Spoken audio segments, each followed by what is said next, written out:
What excites me about my job is being able to be a part of people's recovery in some way. When I have a day when I feel I've contributed to that, even in a very small way, then that makes me very excited and happy.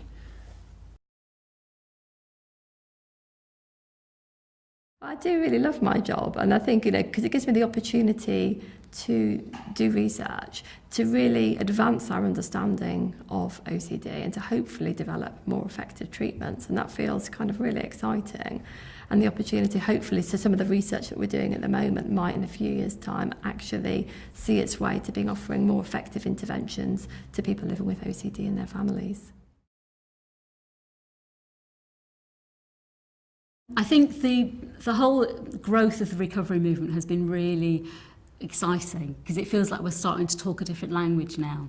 A lot of my role is about supervising professionals to actually clinically with their job. So I don't see a lot of people face to face in terms of people who use the service.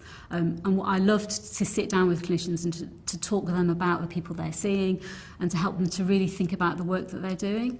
And also I've been involved quite a lot in developing training to help clinicians to think differently about the work that they're doing and to think in a more recovery focused way. And that's really exciting because it feels like we are trying to do something different now. We are trying to have better conversations with people who use the service and work alongside them, not see them as people we're doing to, but actually work with them and say, hey, we don't quite know how to get this right.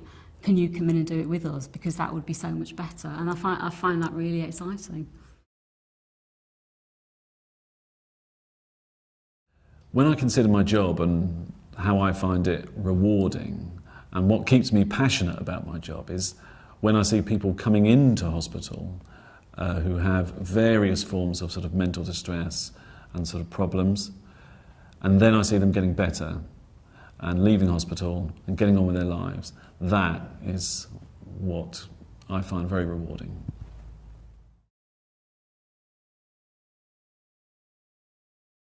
Well, I still believe in the NHS. I kind of, I think it's an amazing concept. From a worldwide point of view, it's a really radical, almost utopian idea to have free healthcare for everybody.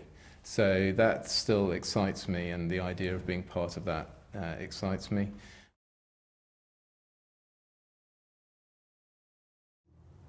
The exciting prospect is that we're coming to a time in our understanding of science and clinical interventions where we might be able to personalise care.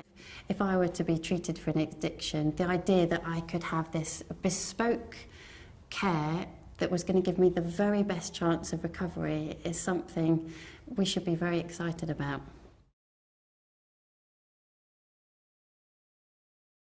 There's nothing more exciting to me than the subject of dementia at the moment. We've come a gigantic distance in the past 20 years that I've been working in dementia. I am profoundly excited by what will happen in the next 20 years. In terms of the policy for dementia and the priority given to dementia, we've gone from it being right at the bottom of a very large pile of things that were not priorities to being right at the top priority. I think remarkable things will happen in the next 20 years, and I'm really looking forward to being part of that.